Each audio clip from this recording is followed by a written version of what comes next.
वचनामृत मोक्षमाला शिक्षा पाठ 49 वचनामृतનું પાનું 93। हाँ, शिक्षा पाठ 49 तृष्णानी विचित्रता। तृष्णानी विचित्रता એટલે જીવને જેમ જેમ લાભ થતો જાય તેમ તેમ લોભની વૃદ્ધિ થતી જાય છે। તેનું નામ છે તૃષ્ણાની વિચિત્રતા। એટલે જેમ લાભ થાય તેમ લોભ વધે। આમાં દ્રષ્ટાંતિ પરમ કૃપાળ દેવ આ વાતને સમજાવે છે। મનહર છંદ એક ગરીબની વધતી ગયેલી તૃષ્ણા, એક ગરીબની વધતી ગયેલી તૃષ્ણા તે કેવી રીતે વધતી ગઈ તે આમાં સમજાવે છે। એની કુલ 4 ગાથા છે, 8-8 લીટીની। તેમાં પહેલી ગાથામાં પરમ કૃપાલ કહે છે, હતી દીનતાઈ ત્યારે તાકી પટેલાઈ અને મળી પટેલાઈ ત્યારે તાકી છે શેઠાઈને, સાપડી શેઠાઈ ત્યારે તાકી નૃપતાઈ અને આવી મંત્રીતાઈ ત્યારે તાકી નૃપતાઈને, મળી નૃપતાઈ ત્યારે તાકી દેવતાઈ અને દીઠી દેવતાઈ ત્યારે તાકી શંકરાઈને, અહો રાજચંદ્ર માનો માનો શંકરાઈ મળી વધે તૃષ્ણાઈ તોય જાય ન મરાઈને, અહો રાજચંદ્ર માનો માનો શંકરાઈ મળી વધે તૃષ્ણાઈ તોય જાય ન મરાઈને। હતી દીનતાઈ, દીનતા બ્રહ્મચારીજી વિવેચનમાં લખ્યું છે કે દીનતાનો અધ્યાત્મમાં અર્થ તો લઘુતા, એટલે પોતાને સત્પુરુષનો દાસ માને અને અત્યંત વિનય ધારણ કરે તેનું નામ પારમાર્થિક દ્રષ્ટિએ દીનતા છે। પણ અહીં તો દીનતા એટલે ગરીબાઈ એમ લૌકિક અર્થ છે। એટલે હતી દીનતાઈ ત્યારે તકી પટેલાઈ, એ ગરીબની તૃષ્ણાની વાત કરીએ એટલે જેની જે ગરીબ દશા છે ત્યારે એને તાકી, એટલે ગરીબ પ્રત્યે, ગરીબ હતો ત્યારે એને એમ થયું કે હું પટેલ થાઉં છું સારું, તાકી પટેલાઈને। તાકી એટલે બહુ તીવ્ર ઈચ્છા હોય તેને તાકી કહેવાય। વિવેચનમાં એમ કહ્યું, માટે હું કેવો ક્યારે પટેલ થાઉં, એટલે કે પટેલ એટલે ગામનો મુખિયો, એમ એને રાત દાડો વિચાર આવ્યા કરે માટે તાકી કહેવાય, તીવ્ર ઈચ્છા। હતી દીનતાઈ, ગરીબાઈ હતી ત્યારે તાકી પટેલાઈ, ગરીબાઈ હતી ત્યારે એમ ઈચ્છા થઈ કે ક્યારે પટેલ થાઉં, ગામનો મુખિયો થાઉં। પટેલ પાસે કહેશે પૈસા ન હોય, ખેડૂત હોય, મજૂરી કરે, હાથે કામ કરવું પડે, પણ સાથે લખી જમીન હોય એક સાથે તેને પાટ કહેવાય, અને તે ઉપરથી પાટીદાર અથવા પટેલ કે પાટીલ કહેવાય છે। પછી જ્યારે પટેલ થયો, માનો કે એને પટેલાઈ મળી ગઈ, એટલે ફરી નવી ઈચ્છા થઈ, કેમ કે જેમ જેમ લાભ થતો જાય તેમ તેમ લોભની વૃદ્ધિ થતી જાય। મળી પટેલાઈ ત્યારે તાકી છે શેઠાઈને। હવે પુણ્યયોગે માનો કે પટેલ થઈ ગયો ત્યારે શેઠ જેવું તો નથી, એટલે મારે ઘેર પણ નોકર ચાકર હોય એવો હું પણ શેઠ થાઉં, ત્યારે એને શેઠ થવાની ઈચ્છા થઈ। શ્રેષ્ઠ ઉપરથી શેઠ શબ્દ બન્યો છે। શેઠને ત્યાં પૈસા હોય, નોકર ચાકર હોય વગેરે અનેક વૈભવ હોય, એટલે પટેલ ઉપરથી એને હવે શેઠ થવાની ઈચ્છા થઈ। આ તો એક ગરીબની તૃષ્ણા બતાવીને આપણને કૃપાલે સમજાવે છે, પણ આપણા બધાની પણ તૃષ્ણા તો એવી છે। મોટે ભાગે જીવને જેમ જેમ મળતું જાય છે તેમ તેમ વિશેષ મેળવવાની ઈચ્છા જ રહ્યા કરે છે। સંતોષ ભાવ આવતો નથી, એટલે હંમેશા ગમે એટલો પૈસાદાર હોય તોય દુઃખી છે. કેમ કે સંતોષી નર સદા સુખી, જ્યારે તૃષ્ણાવાળો નર નિત્ય ભિખારી. વિશેષ મેળવવાની કામના છે માટે દુઃખી છે, એને સંતોષ નથી. જેટલું મળ્યું એમાં જો એને તૃપ્તિ હોય તો સુખી થઈ જાય. ભલે ને ગરીબ હોય પણ એને રોજી મળી ગઈ અને સંતોષ માની લે કે આજનું પેટ ભરાઈ ગયું, કાલની વાત કાલે, તો એ સુખી.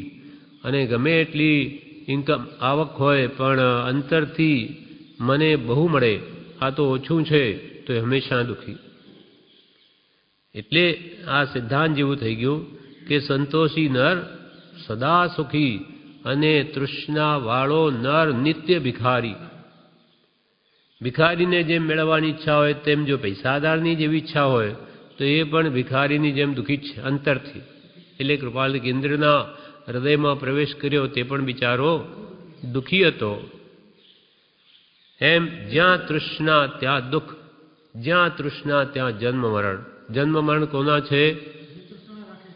જે તૃષ્ણા રાખે છે તેના જન્મ મરણ છે.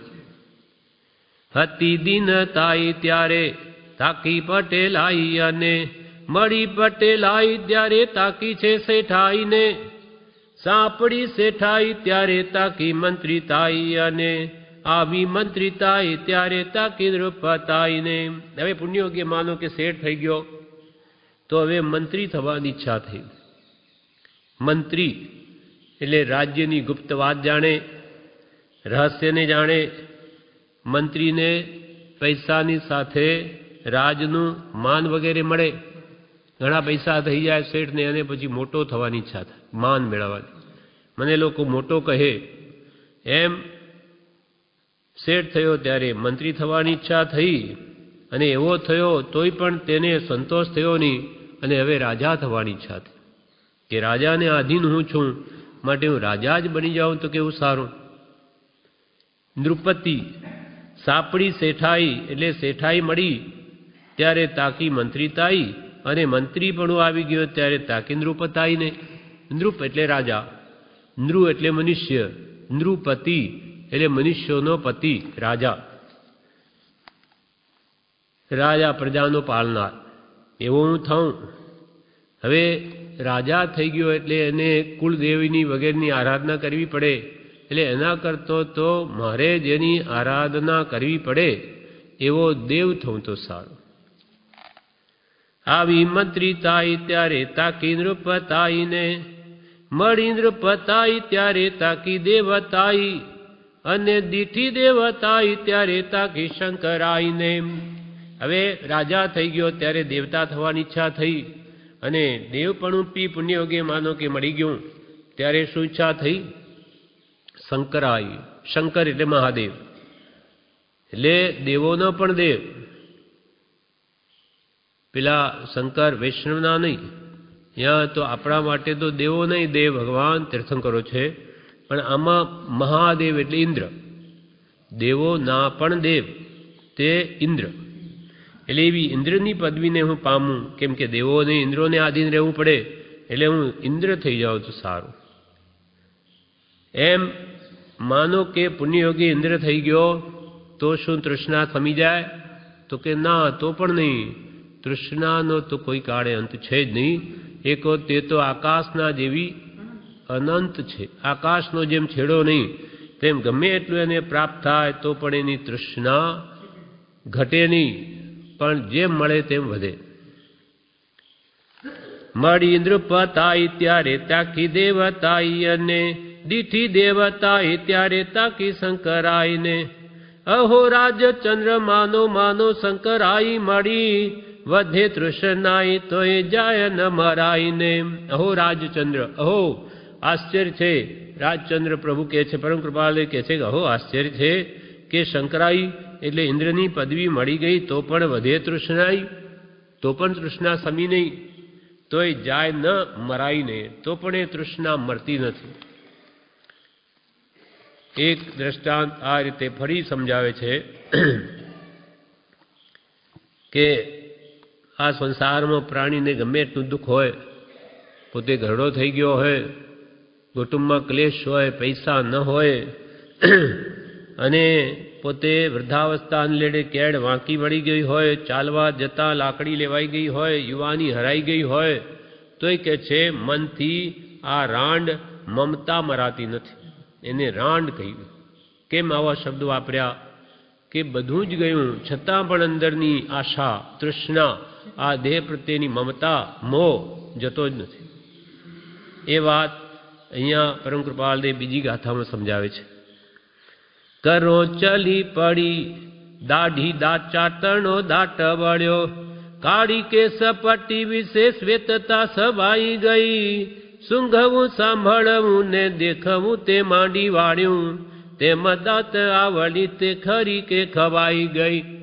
વળી કેડ વાંકી હાડ ગયા અંગ રંગ ગયો, ઉઠવાની આય જતાં લાકડી લેવાઈ ગઈ. અરે રાજચંદ્ર એમાં યુવાની હરાઈ પણ, મન નથી ન તોય રાંડ મમતા મરાઈ ગઈ. કરોચલી પડી. વિવેચનનો બ્રહ્મચારી કહે છે કે જીવને ગમે તેટલા દુઃખ પડે તો પણ સંસાર સુખની આશા એમાંથી જતી નથી. એટલે કે વૃદ્ધાવસ્થામાં શરીર સુકાઈ જાય, ચામડી લબડે, કરોચલીઓ પડી જાય, દાંત પડી જવાથી ગાળમાં ખાડા પડી જાય. કરોચલી પડી એટલે કરચલીઓ પડી ગઈ ચામડીમાં. પ્રતિ સમયે આ મરણ તરફ ધકેલાય છે, શરીર જૂનું થતું જાય, કાળ જૂનું ખાય છે, એટલે એને પ્રત્યેક વસ્તુને જૂની કરે છે. એટલે શરીર ગરડું થઈ ગયું. કરોચલી પડી દાઢી, દાઢી એટલે આ ડાચા, દાઢી ડાચા તણો દાંત વળ્યો, એટલે દાંત પડી જવાથી ડાચા એટલે ગળામાં, ગાલમાં દાંત વળ્યો, દાંત વળ્યો એટલે ખાડા પડી ગયા. કરોચલી પડી દાઢી ડાચા તણો દાંત વળ્યો, કાળી કેસ પટ્ટી વિશે શ્વેતતા છવાઈ ગઈ. કાળા વાળ હતા, કેશ પટ્ટી માથામાં કાળી હતી, તે હવે શ્વેતતા છવાઈ ગઈ. ધીમે ધીમે કરતા આખું માથું ધોળું થઈ ગયું. એટલે વાળ ધોળા થતા ત્યાં બધું માથું ધોળું થઈ ગયું. વળી વૃદ્ધાવસ્થામાં શું થયું? સૂંઘવું, સાંભળવું અને દેખવું તે માંડી વાળ્યું. એટલે બધી ઇન્દ્રિયો શિથિલ થઈ ગઈ. કાને બહેરાશ આવી ગઈ, આંખે ઝાંખપ આવી ગઈ, નાકમાં પણ સુગંધી એટલે શ્વાસ પણ પૂરો લેવાતો નથી. એમ બધી ઇન્દ્રિયોની શક્તિ ઓછી થઈ ગઈ. સૂંઘવું સાંભળવું ને દેખવું તે માંડી વાળ્યું, તેમ દાંત આવલી તે ખરી કે ખવાઈ ગઈ. દાંતની આવડી, આવડી એટલે પંક્તિ, 32 દાંતો, એની પંક્તિ તે ખરી, દાંત ખરી ગયા, પડી ગયા કે ખવાઈ ગયા. એટલે કે દાંત સડીને ખવાઈ જાય, તેથી ચવાય નહીં. મોઢું દાંત વગરનું થઈ ગયું. સૂંઘવું સાંભળવું ને દેખવું તે માંડી વાળ્યું, તેમાં દાંત આવલી તે ખરી કે ખવાઈ ગઈ. વળી કેડ માખી, વળી કેડ કરોડરજ્જુ વાંકી વળી ગઈ, પાછળથી વળી ગયો.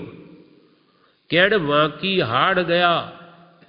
હાડ એટલે શરીરનો બાંધો શિથિલ થઈ ગયો, શક્તિ ઘટી ગઈ શરીરની.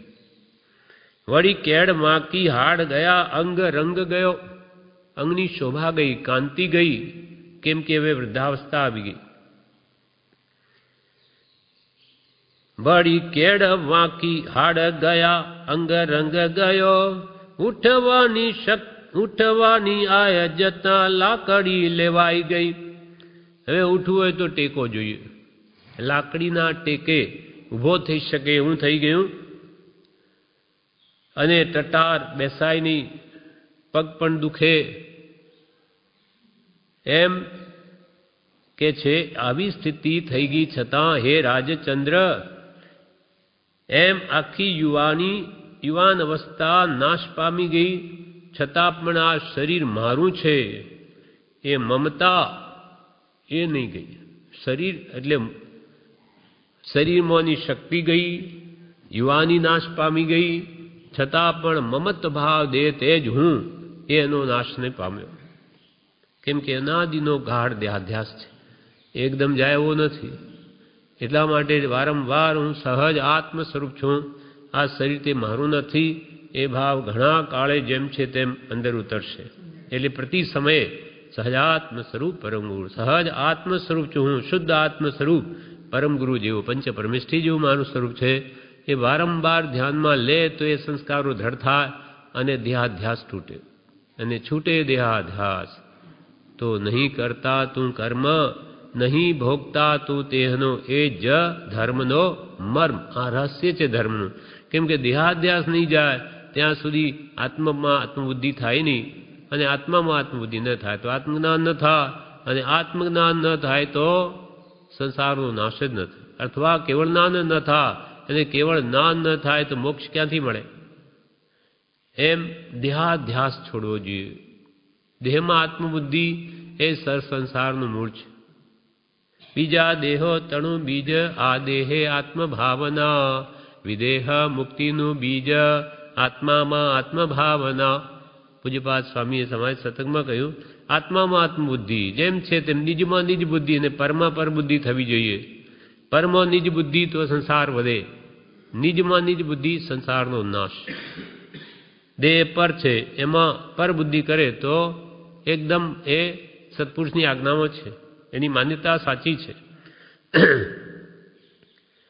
એટલે કૃપાલે કે અરે રાજચંદ્ર, અરે રાજચંદ્ર, એમાં યુવાની હરાઈ પણ મન નથી ન તોય રાંડ મમતા મરાઈ ગઈ. અરે રાજચંદ્ર, એમ યુવાની જુવાનીનો નાશ થઈ ગયો, પણ મનથી તોય રાંડ મમતા ન મરાઈ. મમતાનો નાશ નહીં થયો, તુચ્છ કહ્યું એને. કેમ આવો શબ્દ વાપરવો પડ્યો? કે આટલા બધા તને દુઃખ છે, તો ખરી રીતે જીવન પણ નથી જીવી શકતો, ખાઈ શકતો નથી, બધા દુઃખ છે, તો પણ કે શરીર મારું. એટલે એટલા બધા દુઃખમાં પણ એને ભાન થતું નથી, એટલે આવો શબ્દ કહેવો પડ્યો કે અરે આ મમતા રાંડ જેવી હજુ સુધી મરી નહીં. અર્થાત એ ઘણી જ તુચ્છ બુદ્ધિ છે દેહમાં આત્મબુદ્ધિ જ્ઞાનીઓની દ્રષ્ટિએ. કેમ કે એને લઈને તો આખો સંસાર છે. દેહ તે મારો નથી તો પછી ઇન્દ્રિયો મારી નહીં, ઇન્દ્રિયો મારી નહીં તો વિષયો મારે શા માટે મેળવવા? વિષયો પ્રત્યે ઈચ્છા નથી તો કશાયો થાય નહીં, અને કશાય નહીં થાય તો પછી જ્ઞાન જ થઈ જાય. એટલા માટે એવો શબ્દ વાપરવો પડ્યો. હવે પરમ કૃપાલદેવ ત્રીજી ગાથામાં કહે છે કે ગમે તેટલું દુઃખ આવી પડે તો પણ સંસારમાં સુખ છે એ એની સુખ બુદ્ધિ અથવા સંસારના પદાર્થોથી સુખ મેળવવાની ઈચ્છા એ એની જતી નથી. ગમે એટલે ત્યાં દુઃખ પડે એટલે કેટલો દેહાધ્યાસ ગાઢ છે. દેહમાં સુખ છે, સંસારમાં જ સુખ છે એવી એની દ્રઢ માન્યતા થયેલી છે. એટલે કેવા કેવા દુઃખ હોય છતાં એનો આ મોહ દેહ પ્રત્યેનો જતો નથી. એ વાત હવે ત્રીજી ગાથામાં સમજાવે છે. કરોડોના કરજના શિર પર ડંકા વાગે, કરોડોના કરજના શિર પર ડંકા વાગે, રોગથી રૂંધાઈ ગયું શરીર સુકાઈને, પુરપતિ પણ માથે પીડવાને તાકી રહ્યો, પેટ તણી બેઠ પણ શકે ન પુરાઈને, પિતૃઓને પરણીતે મચાવે અનેક ધંધા, પુત્ર પુત્રી ભાખે ખાઉં ખાઉં દુઃખદાયીને, અરે રાજચંદ્ર તોય જીવ જાવા દાવા કરે, જંજાલ છંડાય નહીં તજી તૃષ્ણાઈને, અરે રાજચંદ્ર તોય જીવ જાવા દાવા કરે, જંજાલ છંડાય નહીં તજી તૃષ્ણાઈને. કરોડોના કરજના શિર પર ડંકા વાગે એટલે ગમે તેટલું દેવું થયું હોય તો પણ આ જીવને આ દેવું મટી જશે, ફરી પૈસા આવશે એવી એની આશા રહ્યા કરે, ઈચ્છા. કૃપાલે કે આ પ્રાણી સાથી જીવે કાં તો ઈચ્છાથી આશાથી જીવે, કાં જ્ઞાનથી જીવે. આત્મજ્ઞાન તો છે નહીં આપણને, એટલે આ જીવ આશાથી જીવે. આત્માનું સુખ તો મળ્યું નહીં એટલે મને બીજું ઇન્દ્રિય સુખ મળશે સંસારમાં, ભલે આજે નહીં તો કાલે મળશે એમ આશા રહ્યા કરે એને. આશાથી ગમે એટલા દુઃખ હોય તો પણ કંઈ નહીં, એ તો બધું જશે, ફરી સુખ આવશે. એમ કરોડોના કર્જના એટલે દેવાના જાણે શિર પર ડંકા વાગતા હોય તો પણ એ ડવું ટળશે અને ફરીથી મને સુખ મળશે, એમ જ એને રહ્યા કરે. રોગથી આખું શરીર રૂંધાઈ ગયું હોય એટલે ગમે તેટલું શરીર રોગી હોય છતાં પણ આ બધું એ તો સારું થઈ જશે મને, એવી ભયંકર વ્યાધિ થઈ હોય જીવલેણ, તો એના આ તો દવાઓથી બધું મારે મટી જશે, બીજાને નથી મટ્યું પણ મારે કદાચ મટી જાય, આમ આશા રહ્યા કરે ને. કરોડોના કરજના શિર પર ડંકા વાગે, રોગથી રૂંધાઈ ગયું શરીર સુકાઈને, પુરપતિ પણ માથે પીડવાને તાકી રહ્યો, પેટ તણી વેઠ પણ શકે ન પુરાઈને. રોગથી તો રૂંધાઈ ગયું શરીર સુકાઈને, રોગથી બધું સુકાઈ ગયું, લોહી બળી ગયું, લોહી કાંતિ ચાલી ગઈ અને ચારે બાજુ રોગે શરીરને ઘેરી લીધો અને માથે વળી માનો કે પુરપતિ એટલે રાજા પણ માથે પીડવાને તાકી રહ્યો.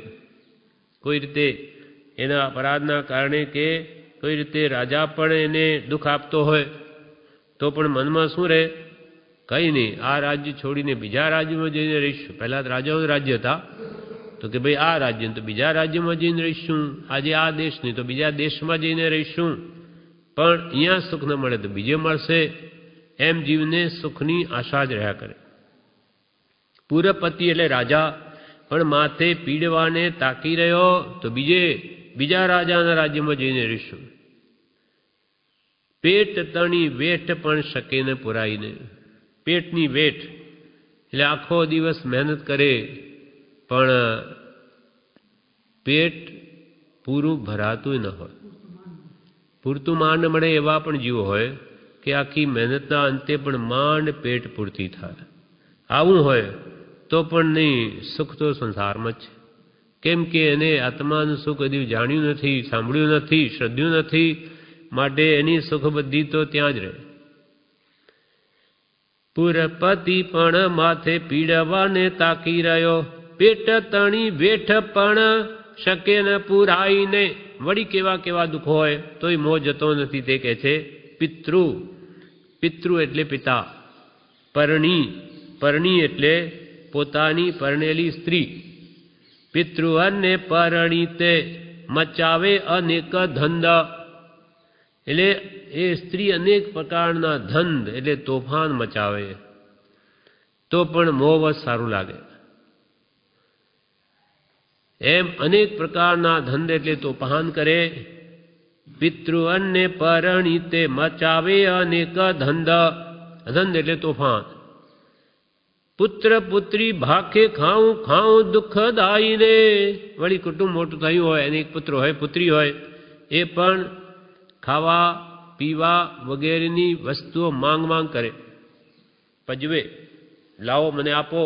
સ્ત્રી હોય કે ઘરેણા કરાવો, છોકરાઓ હોય તો પૈસા આપો, કપડાં લાવો, આમ અનેક પ્રકારે માંગ કરે. પુત્ર પુત્રી ભાખે ખાઉં દુઃખદાયીને. દુઃખદાયી કેમ કહ્યું કે દુઃખને દેવાવાળી એવી મમતા ને તે ધરાવનાર છે, એને મોહ છે. ગમે એટલી સ્ત્રી પુત્ર આદિ દુઃખ આપે તો પણ એ મારા છે ને. એકવાર એક શેઠને એક ઓટલા પર બેઠા આમ દુઃખી થતા રડતા હતા. તે રસ્તામાં જતા કોઈએ કહ્યું કે કાકા કેમ રડો છો? તો કે ના, એક સાધુ પુરુષે કહ્યું કેમ રડો છો, કેમ શું દુઃખ છે? તો કે મારા પુત્રે મને લાત મારી દીધી. તમારા પુત્રે લાત મારી? તો કે ચાલો આપણી સાથે આવી જાઓ, એટલે કે દીક્ષા લઈ લો, છોડી દો ઘર. ત્યારે શું કહે શેઠ કાકા, શું કહે કે તમે તમારે રસ્તે પડો, તમને કોણે કહ્યું છે પંચાયત કરવાની? છોકરા અમારા છે તો મારે, એ તો કોઈ દિવસ મારે પણ ખરા. એમ આ જીવને મોહ એવો ગાંડો છે, મારે છે તોય કે મારા છે ને. મારા છે તો મારે, ન હોય તો ક્યાંથી મારે, એમ આ મોહ આંધળો છે.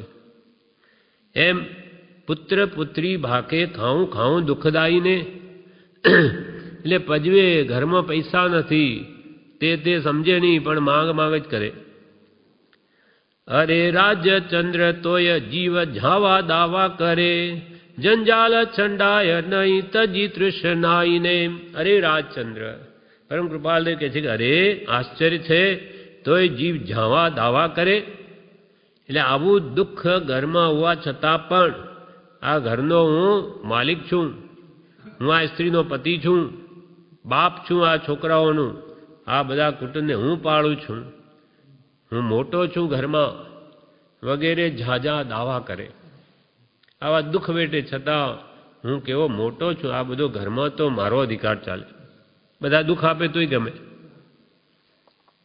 આ બધું વિવેચનમાં લખ્યું છે, બ્રહ્મચારીજી બધું આ કર્યું છે વિવેચન, કે આવા દુઃખ છતાં પણ હું પતિ છું, બાપ છું, કુટુંબ પાળું છું, મોટો છું, એમ ઝાઝા દાવા કરે પણ મોટાઈ મૂકે નહીં. એ શું મોટાઈ, ચારે બાજુ તો દુઃખી છું, એમાં શું મોટાઈ કરું? તો પણ નહીં, આ કુટુંબ છે મારું છે, આ ઘર મારું, સ્ત્રી મારી, એમ જીવને રહ્યા કરે. એટલે આટલી બધી જંજાલથી દુઃખી થતો હોય તો પણ કુટુંબ વધારવાની તૃષ્ણા વગેરે ઘટે નહીં.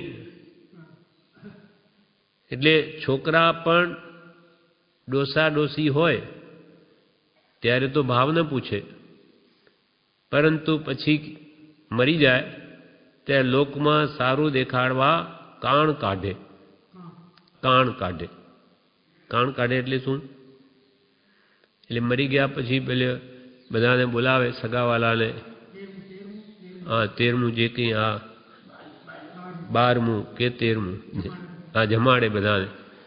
એટલે ત્યારે વખાણ કરે કે આવા હતા તેવા હતા, પણ જીવે ત્યારે સંભાળ પણ ન લે. એવો આ કાળ છે. મરી ગયા પછી ફોટો બનાવે, આ બધું છે ને અમારા પિતાની જ કૃપા છે, પણ જીવે ત્યારે ભાવ ન પૂછે. આવી સ્થિતિ હોવા છતાં પણ એને તેમાં મોહ છે. તો પણ આ સંસારમાં સુખ છે એની બુદ્ધિ ખસતી નથી. કરોડો ના કરજ ના સિર પર ડંકા વાગે, રોગથી રૂંધાઈ ગયું શરીર સુકાઈને, પુરપતિ માથે પીડવાને તાકી રહ્યો, પેઠ તણી વેઠ પણ શકે ન પુરાઈને. પિતૃ અન્ને પરણીતે મચાવે અનેક ધંધા, પુત્ર પુત્રી ભાકે ખાઉં ખાઉં દુઃખદાયીને. અરે રાજચંદ્ર તોય જીવ ઝાવા દાવા કરે, જંજાલ છંડાય નહીં તજી તૃષ્ણાઈને. આવા દુઃખ હોવા છતાં કે આ જંજાલને છોડીને મારા આત્માનું કલ્યાણ કરી લઉં, એવું નથી થતું. જંજાલ છંડાય નહીં તજી તૃષ્ણાઈને, છતાં કે ભાઈ આમાં શું તૃષ્ણા રાખું, ઈચ્છા રાખું સુખની, સુખ છે જ નહીં. તો પણ જંજાળ આ જગતની છોડાતી નથી. એટલે કૃપાલુ કે જિંદગી ટૂંકી છે અને જંજાલ લાંબી છે, માટે જંજાલ ટૂંકી કર તો સુખરૂપે જિંદગી લાંબી લાગશે. પણ એનો મોહ ત્યાં જ પડ્યો રહે. આ મારું કુટુંબ, એને સુખી કરું, એમ એને સુખી કરવામાં પોતે કેટલું બધું દુઃખ વેઠીને મરી જાય, પોતાના આત્માનું હિત ન કરે અને પોતે ક્યાંય જઈને પડ્યો હોય, અને એને સુખી તો એ ન કરી શકે, કેમ કે કોઈને સુખી કે દુઃખી એ તો એના પુણ્ય પ્રમાણે થાય છે. પણ એનો આ મોહ દયા છે, દયા જાણે એ સુખી થાય, તું સુખી શું કરે? તું જ કરી શકતો હોય તો પછી બધાને કર ને. કોઈ કોઈને સુખી કરી શકતું નથી, દુઃખી કરી શકતું નથી. સૌ જીવ પોતાના કર્મના આધીન બધા સુખ દુઃખ ભોગવે છે. એ વાત એને સમજાઈ જાય તો એને પરભવનું ભાતું બાંધે કે મારા સાથે શું આવશે, હવે મારો ફરજ પૂરો થયો, છોકરા મોટા થયા, એમનું કમાવતો એમ એમના કર્મ એ જાણે, મારે કે એના માટે આ જિંદગી આખી ગાળી નાખવી, તો આ શું મને કે બચાવવાના છે દુર્ગતિએ જતા? પણ એવો ભાવ કેમ નથી ઉપજતો કે સત્પુરુષનું શરણ લીધું નથી, એના ઉપદેશને વારંવાર વિચારતો નથી, તો વાત સમજાઈ જાય. એટલે આપણે અક્કલ આવે, સમજ આવે, એના માટે આ પરમ કૃપાલદેવે કાવ્ય લખ્યું કે કોઈ રીતે આ જીવને બોધ થાય, સમજે. હવે છેલ્લી ચોથી ગાથામાં કહે છે, હવે મરણની છેલ્લી ઘડીએ પડ્યો હોય ત્યારે પણ તૃષ્ણાવાન જીવને કેવા ભાવ રહે છે અંત સમયે, તેનું વર્ણન કૃપાળુ દેવ આ છેલ્લી ગાથામાં કરે છે. થઈ ક્ષીણ નાડી, એટલે નાડી હવે બરાબર ચાલતી નથી, જવાની તૈયારી છે, ઉપર કે નીચે જ્યાં જવાની, પણ અહીંયાથી આ દેહ છોડવાની તૈયારી છે. થઈ ક્ષીણ નાડી, અવાચક જેવો રહ્યો પડી. અવાચક, જવાન બંધ થઈ ગઈ, બોલાતું નથી. થઈ ક્ષીણ નાડી, અવાચક જેવો રહ્યો પડી. જીવન દીપક પામ્યો કેવલ ઝંખાઈને, છેલ્લી સે પડ્યો ભાડી. ભાઈએ ત્યાં એમાં ભાખ્યું, હવે ટાઢી માટી થાય તો ઠીક ભાઈને. હાથને હલાવી ત્યાં તો ખીજી બુઢે સૂચવ્યું એ, બોલ્યા વિના બેસ બાળ તારી ચતુરાઈને. અરે રાજચંદ્ર દેખો દેખો આશા પાસ કેવો, જતા ગઈ નહીં ડોસે મમતા મરાઈને. અરે રાજચંદ્ર દેખો દેખો આશા પાસ કેવો, જતા ગઈ નહીં ડોસે મમતા મરાઈને. થઈ ક્ષીણ નાડી, છેલ્લે દિવસે શું થાય તે કહે છે કે હવે મરણની ઘડીની વાત છે. મરણ વખતે નાડી ક્ષીણ થઈ ગઈ, અવાચક જેવો રહ્યો પડી, બોલાતું નથી, જવાન બંધ થઈ ગઈ. જીવન દીપક પામ્યો કેવળ ઝંખાઈને. જીવન દીપક એટલે આયુષ્યરૂપી દીવો હવે કેવળ ઝાંખો પડી ગયો. જેમ લાંટેન હોય એમાં તેલ નહીં જેવું રહ્યું હોય તો હવે દીવો ધીમે ધીમે રોશની પૂરી થવા આવતી હોય, હવે કે ભાઈ એનું જીવન હવે પૂરું થવા આવ્યું. એટલે જીવન રૂપી દીપક એટલે આયુષ્યરૂપી દીવો જાણે કેવળ ઝાંખો પડી ગયો, હમણાં બંધ થઈ જશે. જાણે ઘાસલેટ પૂર થાય દીવો તરત બંધ થઈ જાય લાંટેન, તેમાં હવે આ જવાના ક્રમમાં છે, હવે થોડો જ વખત રહ્યો. થઈ ક્ષીણ નાડી, અવાચક જેવો રહ્યો પડી. જીવન દીપક પામ્યો કેવળ ઝંખાઈને, છેલ્લી ઈસે પડ્યો ભાડી. ભાઈએ ત્યાં એમ ભાખ્યું, પોતાના ભાઈને એમ થયું કે ભાઈની હવે છેલ્લી સ્થિતિ છે, દુઃખ ભોગવી રહ્યા છે, બહુ પીડા બહુ છે મૃત્યુની. એટલે સહેજે એમના મોઢાથી એમ નીકળી ગયું કે હવે ભાઈને ની ટાઢી માટી થાય તો સારું. ટાઢી માટી એટલે જીવ દેહમાંથી નીકળી જાય ત્યારે શરીર ઠંડુ પડી જાય, કેમ કે તેજસ વર્ગણા ગઈ શરીરમાંથી, એટલે શરીર ઠંડુ પડી જાય, એટલે માટી જેવું થઈ જાય. માટી ઠંડી હોય અને માટીમાં નિર્જીવ થાય તેમ એ પણ નિર્જીવ થઈ જાય. એટલે એમ મગમાં કહ્યું કે હવે ભાઈની ટાઢી માટી થાય તો સારું. અર્થાત આ દેહમાંથી હવે આત્મા નીકળી જાય તો સારું, કેમ કે ભાઈ બહુ દુઃખી થાય છે, આ મરણની વેદના ભોગવે એટલે છૂટી જાય તો સુખી થાય, એવા ભાવે એમને કહ્યું. છેલ્લી ઈસે પડ્યો એટલે છેલ્લી સ્થિતિ જોઈને, છેલ્લી ઈસે પડ્યો ભાડી. ભાઈએ ત્યાં એમાં ભાખ્યું, હવે ટાઢી માટી થાય તો ઠીક ભાઈને. હવે આ ડોસાએ સાંભળીને શું કહ્યું, બોલાતું તો નથી, એટલે હાથના ઈશારાથી કહ્યું. હાથને હલાવીને રીસે ભરાઈ, ખીજીને બોલ્યા. બોલે તો શું, ઈશારાથી શું કહ્યું, ખીજીને મોઢું બગાડીને, અરે બોલ્યા વિના બેસ, તારા ડાપણને બાળી મૂક, તું મને શું મરવાનું કહે. હાથને હલાવી ત્યાં તો ખીજી બુઢે સૂચવ્યું એ, બોલ્યા વિના બેસ બાળ તારી ચતુરાઈને. હાથને હલાવીને ખીજીને બુઢે એમ સૂચવ્યું કે બોલ્યા વિના બેસ બાળ, તારી ચતુરાઈને ડાપણ કરે અને મને તું મરવાનું કહે. હવે આવી ભયંકર સ્થિતિ છે, બધા પ્રકારે દુઃખ છે, શરીર કામ કરતું નથી, વેદનાઓ છે, બોલાતું નથી, છતાં પણ એને રે કે નહીં હજુ તો હું હજુ જીવતો રહું. તારી ચતુરાઈને બાળી નાખ. બાળ એટલે બાળી નાખ. એટલે આવું બોલમાં આ બધું એમ કેમ થાય? તો કે સત્પુરુષનો જો આશ્રય ન હોય, એને પહેલાથી વિચારીને દેહ તો માટી જેવો જ છે, એ તો જડ છે, એમ જડ ચેતન વિવેક પહેલા ન કર્યો હોય તો આવી સ્થિતિ થાય. માટે સત્પુરુષનું શરણ લઈ દેહથી આત્મા ભિન્ન છે દેહાદિતિ ભિન્ન આત્મા ઉપયોગી સદા વિનાશ એમ જાણે સદગુરુ ઉપદેશ તીરે કયું જ્ઞાન તેનું નામ ખાસ. ભાષ્યો દેહાધ્યાસથી આત્મા દેહ સમાન, પણ તે બંને ભિન્ન છે. પ્રગટ લક્ષણે મહાન.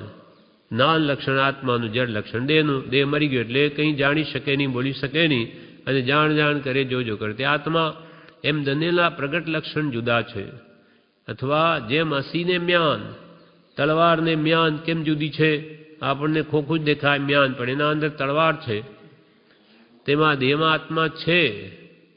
દૂધ અને પાણી એક હોય તો આપણને દૂધ દેખાય, પણ એમાં પાણી છે. તેમ દેહમાં આત્મા છે. એ વાત પહેલાથી વિચારીને દ્રઢ કરી હોય, લીધી હોય, તો મરણ વખતે આવા ભાવ નહીં થાય કે ભાઈ એ તો મારા ભલા માટે કે છે. એનો આશય શું છે એ સમજો. એને કંઈ મારી નાખવાનો ભાવ છે, અને મરવાનું છે ને દેહ કોનો છે? મારો છે જ નહીં. એ ભાવ થઈ ગયો તેનો જન્મ સફળ થઈ જાય. છૂટે દેહાધ્યાસ તો કર્મનો તું કરતા પણ નથી, અને કરતા નથી તો ભોગતા પણ નથી. એ જ ધર્મનો મર્મ, ધર્મનું રહસ્ય ચા છે. એટલે આપણે પણ ધર્મ એટલે આત્મ સ્વભાવ પામવો હોય તો આ દેહાધ્યાસ તો મોડે વેલે છોડવો જ પડશે. દેહ પ્રત્યેની મમતા, મારાપણું એ કાઢીએ જ છૂટકો છે. પ્રભુ આજે ભલે લાખ વર્ષ પછી દેહમાં આત્મબુદ્ધિ તો છોડવી જ પડશે, અને આત્મામાં જ આત્મબુદ્ધિ કરવી પડશે. હાથને હલાવી ત્યાં તો ખીજી બુઢે સૂચવ્યું, બોલ્યા વિના બેસ બાળ તારી ચતુરાઈને. આવું જોઈ વિચારીને પરમ કૃપાલુ કે છે, અરે રાજચંદ્ર દેખો દેખો આશા પાસ કેવો, જતા ગઈ નહીં ડોસે મમતા મરાઈને.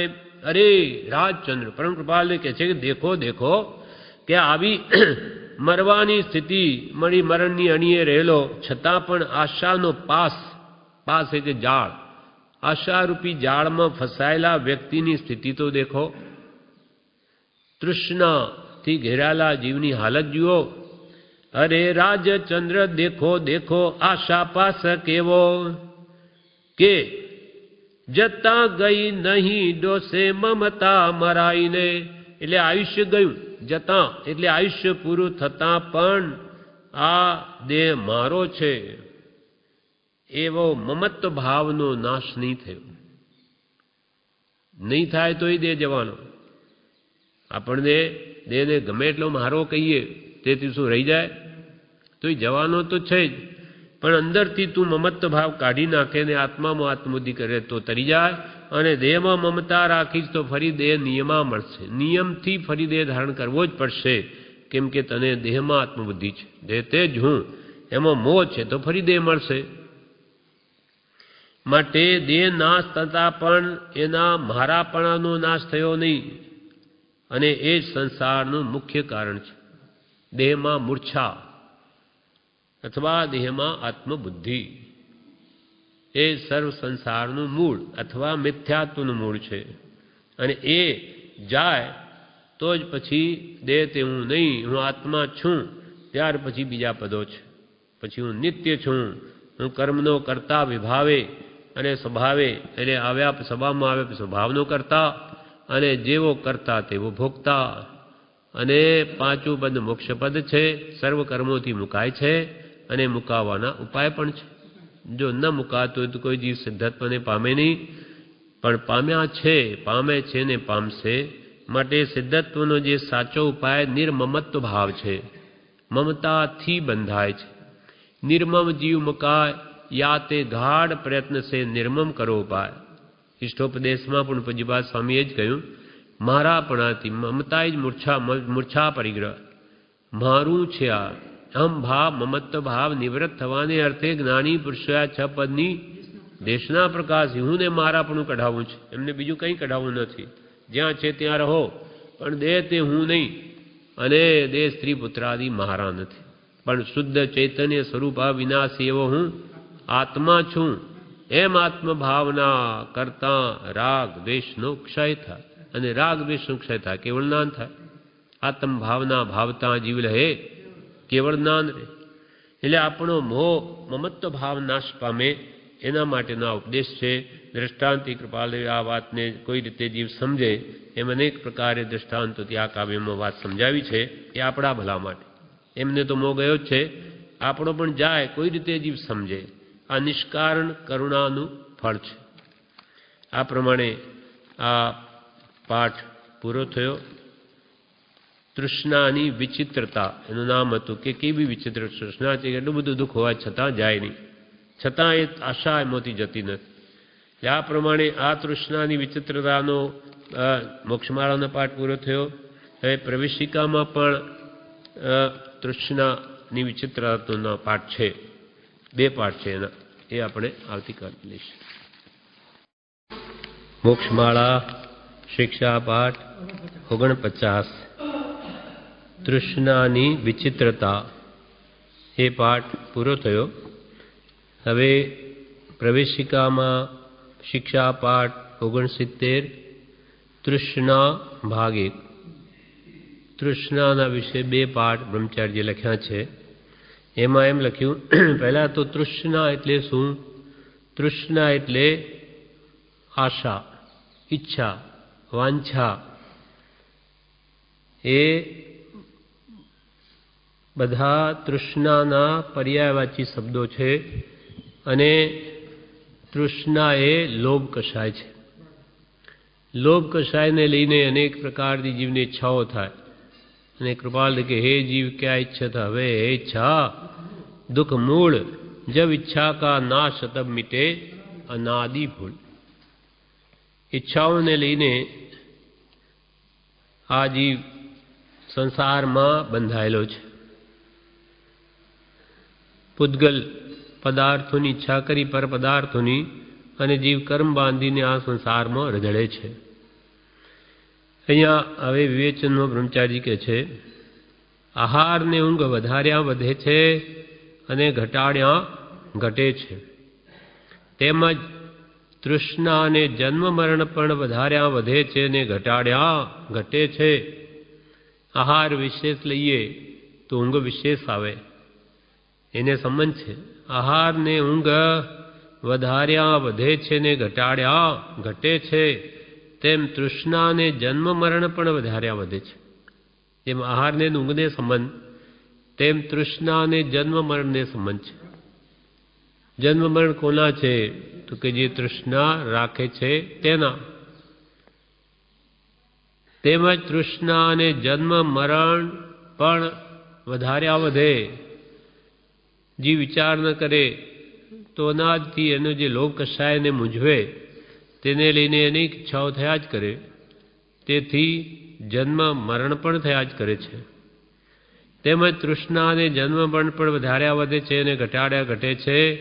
જેને તૃષ્ણા વધારે તેના જન્મ મરણ પણ વધારે, અને તૃષ્ણા જેણે ઘટાડી તેના જન્મ મરણ ઘટે છે. તૃષ્ણા જેને વધારી તેના જન્મ મરણ વધ્યા, અને તૃષ્ણા જેને સત્પુરુષના ઉપદેશથી ઘટાડી ઈચ્છાઓનું પ્રમાણ, તેટલા પ્રમાણમાં જન્મ મરણ ઓછા થયા. તૃષ્ણારૂપી કોઈ વિચિત્ર ખાડો છે કે જેમાં ગમે તેટલી ઉત્તમ વસ્તુઓ નાખી પૂરવા ધારો તો પણ તે પુરાય તેમ નથી. તૃષ્ણારૂપી કોઈ વિચિત્ર ખાડો. બીજા ખાડાઓમાં તો જેમ જેમ વસ્તુ નાખીએ તેમ ખાડો પુરાય છે, પણ આમાં તો જેમ જેમ નાખો તેમ ઊંડો જાય છે. આ કંઈ વિચિત્ર ખાડો છે, સાવ ઊંધો. તૃષ્ણારૂપી કોઈ વિચિત્ર ખાડો છે કે જેમાં ગમે તેટલી ઉત્તમ વસ્તુઓ નાખી પૂરવા ધારો તો પણ તે પુરાય તેમ નથી. ઉત્તમ વસ્તુઓ, કિંમતી વસ્તુઓમાંને આપણે કહેતા હોઈએ, એ પણ જો મળી જાય તો પણ એનો તૃષ્ણારૂપી ખાડો પુરાય નહીં. કહ્યું છે કે કુબેર ભંડારી जो कोई मानवी ने हीरा, माणेक, मोती तथा धन ध्यान थी भरपूर आखी पृथ्वीનું દાન દે તો પણ તેનાથી તેની તૃષ્ણા તૃપ્ત થાય તેમ નથી। કુબેર ભંડારી જો હીરા, માણેક, મોતી, સોનું, રૂપું, ધન, ધાન્ય થી ભરપૂર આખી પૃથ્વીનું જો એને દાન આપી દે તો પણ કે છે એની તૃષ્ણા તૃપ્ત નહીં થાય। વળી કે છે કૈલાસ પર્વતના જેવડા લાંબા પહોળા અનેક પર્વતો જેટલા સોના ચાંદીના ઢગ તૃષ્ણારૂપી ખાડામાં નાખીએ તો પણ તે પુરાય નહીં। કૈલાસ પર્વત એટલે वो पर्वत अथवा मेरु पर्वत ने पण कैलास कहे छे अथवा हिमालय ने पण कहे छे। એટલે એટલા મોટા પર્વતો લાંબા પોળા અનેક સોના ચાંદીના ઢગલા પણ એને કોઈને આપી દે તો પણ એનો કે તૃષ્ણારૂપી ખાડો પુરાય નહીં। કેમ કે તે આકાશની જેમ અનંત છે। આકાશનો અંત નથી તેમ ગમે તેટલું મળે તો પણ તૃષ્ણા તો શમે નહીં। કેમ કે તે તૃષ્ણા આકાશની જેમ અનંત છે તે પ્રમાણે તૃષ્ણા પણ અનંત વિસ્તારવાળી છે। તે તૃષ્ણારૂપી ખાડાને પૂરવાનો ઉપાય પણ વિચિત્ર છે। તેમાંથી જેમ જેમ ચીજો બહાર ફેંકતા જઈએ તેમ તેમ તે ખાડો પૂરાય છે। આમ બીજા ખાડાઓ તો નાખવાથી પૂરાય પણ આવો વિચિત્ર ખાડો કે નાખવાનું નહીં, એમાંથી જે હોય તે બહાર ફેંકો, આપવા માંડો। અર્થાત પોતે અમારે કંઈ નહીં જોઈએ તો જ એ ઈચ્છાઓ રૂપી ખાડો પૂરાય, બાકી આ જોઈએ તે જોઈએ જેમ મળે તેમ ઈચ્છાઓ વધશે। તે તૃષ્ણારૂપી ખાડાને પૂરવાનો ઉપાય પણ વિચિત્ર છે। તેમાંથી જેમ જેમ બીજો ચીજો બહાર ફેંકતા જઈએ કે આઈ નહીં જોઈએ તેમ તેમ તે ખાડો પૂરાય છે। એટલે સંતોષપૂર્વક ત્યાગથી તૃષ્ણા ટળે છે। સંતોષપૂર્વક ત્યાગ ખરા સાચા હૃદયથી, કોઈ આપણી પાસે લઈ લે જબરદસ્તી, એ ત્યાગ નથી કે મેં તો બધું છોડી દીધું, પણ પોતાની સ્વઈચ્છાએ સંતોષપૂર્વક વસ્તુઓનો ત્યાગ કરે તો કે છે તૃષ્ણા ટળે। એટલે સંતોષપૂર્વક ત્યાગથી તૃષ્ણા ટળે છે। હવે પરમ કૃપાળુ દેવે વચનામૃતમાં અનેક સ્થળોએ આ સંબંધી કહ્યું છે તે જણાવે છે। વચનામૃત 5:726 ઉપર કહે છે તૃષ્ણા વાળો નર નિત્ય ભિખારી, સંતોષ વાળો જીવ સદા સુખી। સંતોષામૃત તૃપ્તાનામ યત સુખમ સાંચેતસામ કુતસ્તદ ધન લુબ્ધાનામ ઇતસ્તતસ્ય ધાવતામ। સંતોષામૃત તૃપ્તાનામ, સંતોષ રૂપી અમૃત પીને તૃપ્ત થયેલા માનવીને જે સુખ છે, સંતોષામૃત તૃપ્તાનામ યત સુખમ, જે સુખ છે, શાંત ચેતસામ, સંતોષ રૂપી અમૃતથી જેનું ચિત્ત શાંત થઈ ગયું છે તેને જે સુખ છે તે ઇતસ સંતોષામૃત તૃપ્તાનામ યત સુખમ શાંત ચેતસામ કુતસ્તદ ધન લુબ્ધાનામ, કુતસ્તદ તે સુખ તેને ક્યાંથી, ધન લુબ્ધાનામ, ધન મેળવવાની ઈચ્છામાં લુબ્ધ થયેલા જીવને તે સંતોષનું સુખ ક્યાંથી, કુતસ્તદ ધન લુબ્ધાનામ ઇતસ્તતસ્ય ધાવતામ, અહીં ત્યાં દોડવામાં, જાણે ક્યાંથી પૈસા મળે એમ અહીંયા ત્યાં દોડ ભાગ કરવામાં, કે મનની આકુળતાવાળા એવા જીવને સુખ ક્યાં કે જે સુખ સંતોષી નર સદા ભોગવે છે। એટલે ગમે એટલું હોય પણ જો સંતોષ ભાવ નથી તો જ્ઞાની કે સુખી નથી। તૃષ્ણા વાળો નર નિત્ય ભિખારી, સંતોષ વાળો જીવ સદા સુખી। હવે કૃપાલદેવ 727 પદ, આ બધા ફકરાઓ બ્રહ્મચારીજી અહીંયા ટાંક્યા છે તૃષ્ણા વિશે, કે મનુષ્ય અવતાર પામીને રળવામાં તૃષ્ણાના કારણે, વિશેષ મેળવવાની ઈચ્છામાં મનુષ્ય અવતાર પામી, 10 દ્રષ્ટાંતે દુર્લભ એવો માનવ ભવ પામી, બહુ પુણ્ય કર્યા, પુંજથી શુભ દેહ માનવ નો મળ્યો એવો અમૂલ્ય માનવ દેહ પામી અને તૃષ્ણાના કારણે રળવામાં અને સ્ત્રી પુત્રમાં તદાકાર થઈ, આત્મવિચાર કર્યો નહીં, પોતાના દોષ જોયા નહીં આત્માને નિંદ્યો નહીં તો તે મનુષ્ય અવતાર રત્ન ચિંતામણી રૂપ દેહ વ્યર્થા જાય છે. આવો મૂલ્ય માનવ દેહ પામીને માત્ર રળવામાં કમાવામાં સ્ત્રી પુત્રમાં તદ આકાર તે રૂપ થઈ જઈ આત્માનો વિચાર કર્યો નહીં, પોતાના દોષ જોયા નહીં, જે પ્રભુમાં કહ્યા તે બોલી જઈએ પણ તે તરફ લક્ષ ન કરીએ તો કંઈ અસર ન થાય.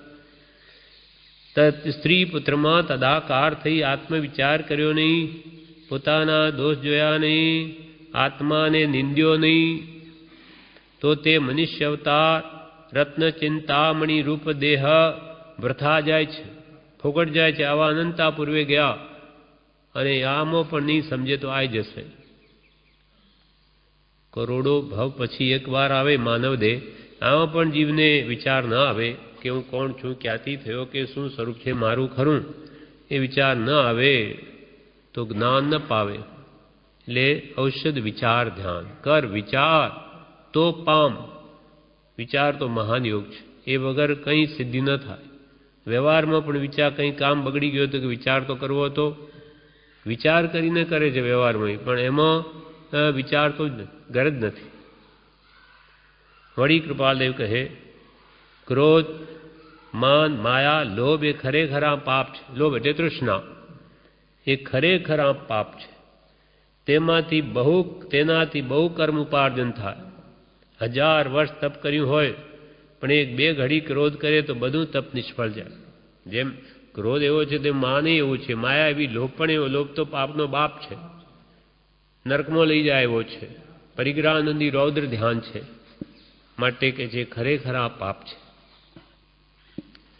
6 ખંડના ભોગતા રાજમુખી ચાલી ગયા અને હું આવા અલ્પ વ્યવહારમાં મોટાઈને અહંકાર કરી બેઠો છું એમ કેમ વિચારતો નથી. 727 પાન ઉપર વાલે કહે હા ઉપદેશ આવ્યો. 6 ખંડના ભોગતા ચક્રવર્તીઓ એ પણ રાજ છોડીને ચાલ્યા ગયા. એની પાસે કેટલું હતું એના હિસાબમાં આપણી પાસે શું છે? કંઈ જ નથી. અને હું આવા અલ્પ તુચ્છ વ્યવહારમાં મોટાઈ માની બેઠો છું કે મારા જેવો કોણ, અને અહંકાર કરી બેઠો છું એમ કેમ વિચારતો નથી. મારી પાસે કંઈ રિદ્ધિ નથી છતાં એનો અહમ છે. આયુષ્યના આટલા વર્ષો ગયા તો પણ લોભ કંઈ ઘટ્યો નહીં, એને જ્ઞાન પ્રાપ્ત થયું નહીં. ગમે તેટલી તૃષ્ણા હોય પણ આયુષ્ય પૂર્ણ થાય ત્યારે જરા પણ કામ આવે નહીં, ને તૃષ્ણા કરી હોય તેથી કર્મ બંધાય. આયુષ્યના આટલા વર્ષો ગયા, લગભગ બધું જ ગયું, તો પણ લોભ ઘટ્યો નહીં, તૃષ્ણા ઓછી થઈ નહીં, પર પદાર્થ પૂતગલને મેળવવાનો ભાવ મટ્યો નહીં, 5 વિષયોની કાંક્ષા ઘટી નહીં. તો કે છે અને જ્ઞાન પ્રાપ્ત થયું નહીં. મૂળ તો આત્મા સંબંધી જ્ઞાન, 6 પદનું જ્ઞાન, એની દ્રઢ શ્રદ્ધા. એ કે આટલી બધી ઉંમર ચાલી ગઈ છતાં હું નહીં કરી શક્યો તો મેં કરીશું આજીવન. અને જેના માટે હું રાત દિવસ મથ્યો છું એ તો બધું અહીંયા જ રહેશે, કંઈ સાથે આવવાનું નથી. આયુષ્યના આટલા વર્ષો ગયા તો પણ લોભ કંઈ ઘટ્યો નહીં, ને કંઈ જ્ઞાન પ્રાપ્ત થયું નહીં. ગમે તેટલી તૃષ્ણા હોય પણ આયુષ્ય પૂર્ણ થાય ત્યારે જરા પણ કામ આવે નહીં. ગમે એટલી સિકંદરની જેમ મેળવવાની ભાવના હોય પણ અંતે સિકંદરનું મેળવેલું બધું અહીંયા જ રહી ગયું. તેમ આ બધાનું એમ જ થાય છે. તથા કે જરા પણ અંત વખતે કામ આવે નહીં, ને તૃષ્ણા કરી હોય તેથી કર્મ બંધ થાય. એ કર્મ સાથે આવે. અમુક પરિગ્રહ મર્યાદા કરી હોય, જેમ કે 10,000 રૂપિયાની, તો ક્ષમતા આવે. આટલું મળ્યા પછી ધર્મ ધ્યાન કરીશું એવો વિચાર પણ રાખે તો નિયમમાં આવાય. તે જમાનામાં 10,000 તો આજે 50,000, લાખ, 2 લાખ, જે પોતાની સ્થિતિ પ્રમાણે અમુક મર્યાદા કરી હોય તો કે છે ક્ષમતા આવે. બસ હવે થઈ ગયું, આજીવિકાનો વિશેષનું કંઈ પ્રયોજન નથી. આટલું મળ્યા પછી ધર્મ ધ્યાન કરીશું એવો વિચાર પણ રાખે તો નિયમમાં. એવું કંઈ નક્કી કરે મનથી, કેમ કે મુખ્ય અંતરાય હોય તો તે જીવનો અનિશ્ચય છે. નિશ્ચય કરે કે મારે આ પ્રમાણે કરવું છે તો બધું થઈ શકે. નિર્ધાર કરે તો, એટલે કે છે કે મારે આટલા આજીવિકા માટે કે કુટુંબ માટે આટલી આવશ્યકતા છે એ મળી ગયું તો પછી વિશેષનું કંઈ પ્રયોજન નથી. અને આ જીવન તો આત્મકલ્યાણ માટે છે, પણ આજીવિકા માટે પોતાને રળવું કે મેળવવું પડે. ગ્રસ્ત કંઈ હાથ ન માંડી શકે મુનિની જેમ, તો એ છે તો પછી કોના માટે રળવું? એટલે અમુક મર્યાદા, બાકી તૃષ્ણાનો તો અંત જ નથી. એટલે કહે ને પોતાની પાસે કે 500 રૂપિયા હોય નહીં અને મર્યાદા કેવી કરે, હા ત્યારે છોડીશ, કરોડ રૂપિયા થશે ને ત્યારે છોડી દઈશ, એ થાય ને એને છોડવું નથી. એટલે મર્યાદા પણ સુખપૂર્વક હોવી જોઈએ કે ભાઈ આટલા વર્ષોમાં 5-10 વર્ષોમાં થઈ શકે એવું છે, બાકીનું જીવન ધર્મ ધ્યાન માટે જ ગાળીશ. તો એની ખરી આકાંક્ષા છે, ઈચ્છા છે કલ્યાણ. અને એવો ખરો આત્મા તીચ્છક તો ઘરે પણ સવાર સાંજ કંઈ કરતો જ હોય, નહીં તો કાલે મરી ગયા તો શું, આ તો અહીંયા જ પડ્યું રહેશે. અને 2-4 વર્ષ કોણે જોયા, પછી કોણ જીવીશું કે નહીં? એટલા માટે કૃપાલદેવ કહે છે 736 પાન ઉપર ઉપદેશ છાયામાં, તૃષ્ણા જેમ બને તેમ પાતળી પાડવી, વિચાર કરી કરીને તૃષ્ણા ઓછી કરવી. આ દેહને 50 રૂપિયાનો ખર્ચ જોઈએ, તેને બદલે હજારો લાખોની ચિંતા કરી તે અગ્નિએ આખો દિવસ બળ્યા કરે છે. બાહ્ય ઉપયોગ તૃષ્ણાની વૃદ્ધિ થવાનો નિમિત્ત છે. તૃષ્ણા, ઈચ્છા, વાંછા. તૃષ્ણા જેમ બને તેમ પાતળી પાડવી, એટલે કે જેમ બને તેમ વસ્તુની જરૂરિયાત ઘટાડવી. 100 ગણી વસ્તુની ઈચ્છા હોય તો ઘટાડતા જવું, 50 પર આવું, 25 પર આવું, 5 પર આવું. આમ કરતાં કરતાં જેટલી આવશ્યકતા જરૂરિયાતો ઘટશે તેટલો એ સુખ અનુભવશે. નહીં તો આ ઉપાધિની લેમેલ, એની સંભાળ દેખભાળમાં જ સમય પૂરો થઈ જાય છે. માટે તૃષ્ણા જેમ બને તેમ પાતળી પાડવી, વિચાર કરીને તૃષ્ણા ઓછી કરવી. કેમ કે વિચાર વગર તો કંઈ ખબર પડે નહીં કે હું શું કરું છું. વિચાર પણ સત્પુરુષના વચનના આધારે કરવો. વિચાર કરીને તૃષ્ણા ઓછી કરવી. આ દેહને 50 રૂપિયાનો ખર્ચ જોઈએ કે 500નો જોઈએ માનો, તેને બદલે હજારો લાખોની ચિંતા કરી તે અગ્નિએ આખો દિવસ બળ્યા કરે છે. કેટલું બધું છે આ જીવનમાં, ખૂટે એવું નથી, તો પણ ભેગું કર જ કરે છે. વિચાર જ નથી શા માટે આ કરું છું. તેને બદલે હજારો લાખોની ચિંતા કરી તે અગ્નિ આખો દિવસ બળ્યા કરે છે.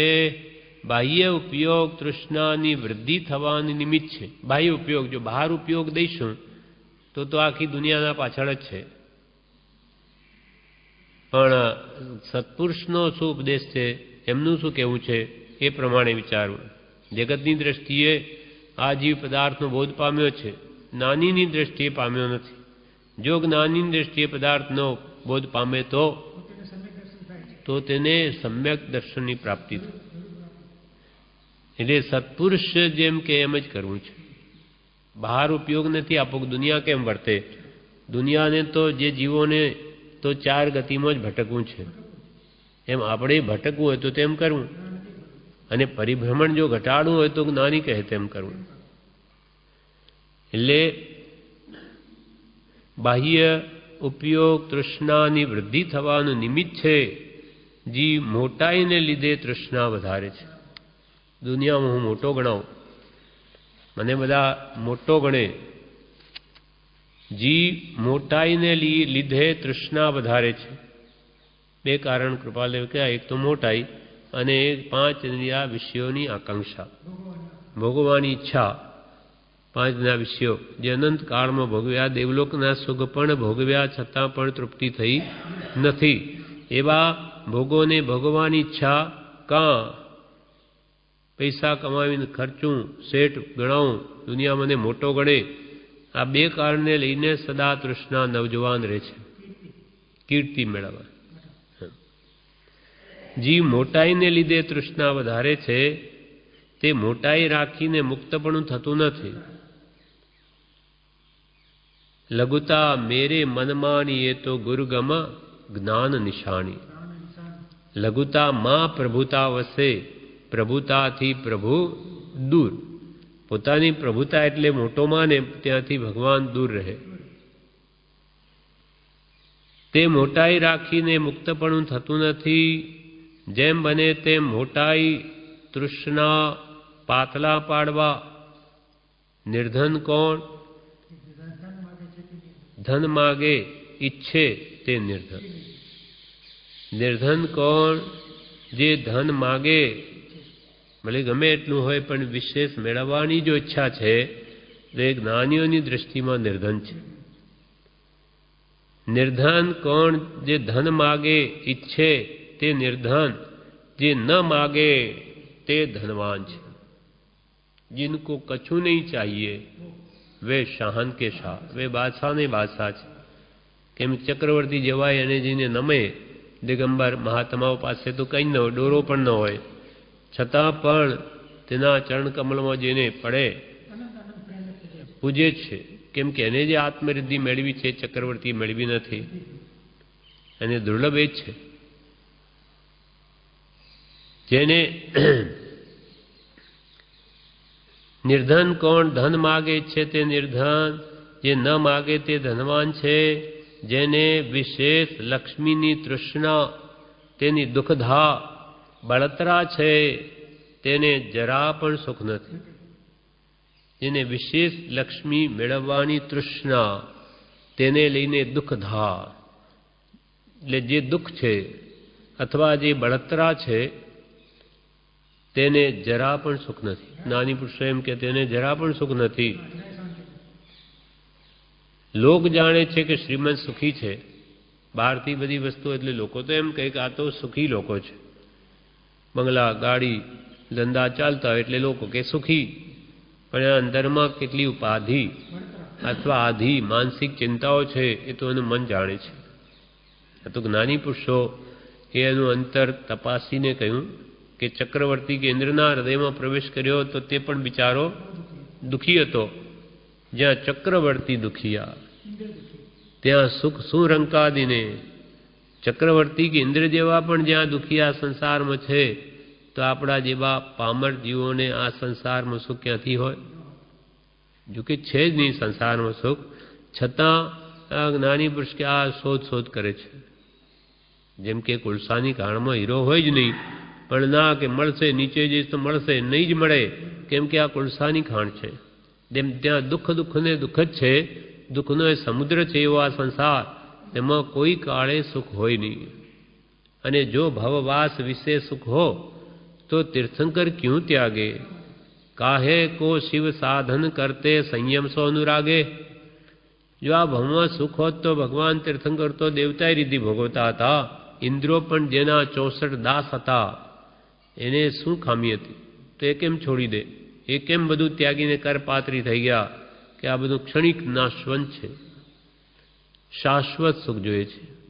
હંમેશા જેની ધારા અખંડ રહે તે સુખ આત્મામાં છે, મોક્ષમાં છે. સર્વકરણથી મુક્ત એ આત્માનો સ્વભાવ જ છે.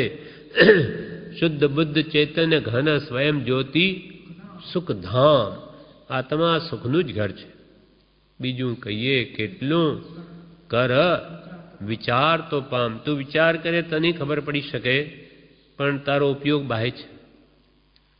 6 બારણાવાળા મકાનમાંથી જીવ બહાર જ જોયા કરે. સમાજ શતકમાં દ્રષ્ટાંત બ્રહ્મચારી આપ્યું. એક મોટા હોલમાં 6 બારીઓ છે, બહાર જોયા કરે, અંદર બધી વસ્તુ છે, પણ એની દ્રષ્ટિ એક બારીમાંથી બીજી, બીજીમાંથી ત્રીજી, એમ ફર્યા કરે, બહાર જ જોયા કરે, અંદર શું છે એની ખબર નહીં. એમ આ જીવ 5 અન્ય વિષયોને છઠ્ઠું મન, એ દ્વારા હંમેશા આ સંસારના પર પદાર્થોમાં જ એના વિચારમાં જ ભટકે છે. ઈચ્છાઓ કરે મેળવવાની અને દુઃખી થયા કરે છે, કેમ કે એને તૃપ્તિ થતી જ નથી. હા, એટલે જ આવું એને સૂજે.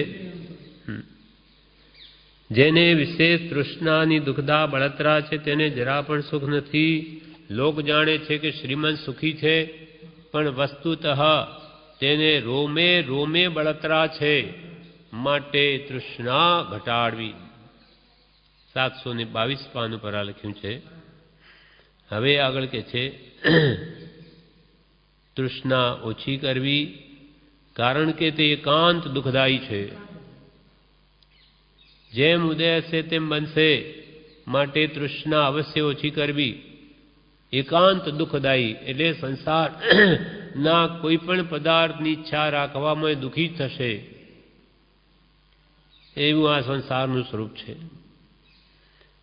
જેમ ઉદય હશે તેમ બનશે, જે થવા કાળ હશે તેમ થશે, માટે તૃષ્ણા અવશ્ય ઓછી કરવી. અંતર વૃત્તિને આવરણ છે, માટે બાહ્ય પ્રસંગો જેમ બને તેમ ઓછા કરતા રહેવું. અંતરાત્મા પર આ બધા કર્મના આવરણ છવાયેલા અને વિશેષ એ પદાર્થો મેળવવામાં રાગદ્વેષ કરવાથી એ આવરણો વધારે ગાઢ થાય છે, વધે છે. માટે બાહ્ય પ્રસંગો જેમ કરે બને તેમ ઓછા કરતા રહેવું. ઘટાડવા, પ્રતિબંધ, ટાળી, સ્વચ્છંદને પ્રતિબંધ, આ બધા સંસારના પ્રતિબંધ છે. પછી વ્યવસાયને લઈને હોય કે વ્યવહારને લઈને હોય, આ બધા આત્માને કર્મ બંધન જ કરાવે, રાગદ્વેષના જ નિમિત્તો છે. એટલે જેમ બને તેમ તેનાથી દૂર રહેવું. બધા કરતાં હું જગતમાં મોટો થાઉં એવી મોટાઈ મેળવવાની તૃષ્ણામાં 5 ઇન્દ્રિયોને વિશે લય લીન, મદ્ય પીધો હોય તેની પેઠે, ઝાંઝવાના પાણીની માફક સંસારમાં જીવ ભમે છે, અને કુલ ગામ ગતિઓને વિશે મોહના નચાવવાથી નાચ્યા કરે છે. 728 પાનું પર પણ કૃપાલે કહે કે આ બધા કરતો જગતમાં હું મોટો થાઉં, મને મોટો ગણે બધા, એવી મોટાઈ મેળવવાની તૃષ્ણામાં અને 5 ઇન્દ્રિયોને વિશે લય લીન. આ મોટો ગણવાની માન કશાય, એના માટે લોભ કશાય, પૈસા મેળવવાની ઈચ્છા રાખે, એના માટે મેળવવા માયા કરે, એટલે આ માયા કશાય.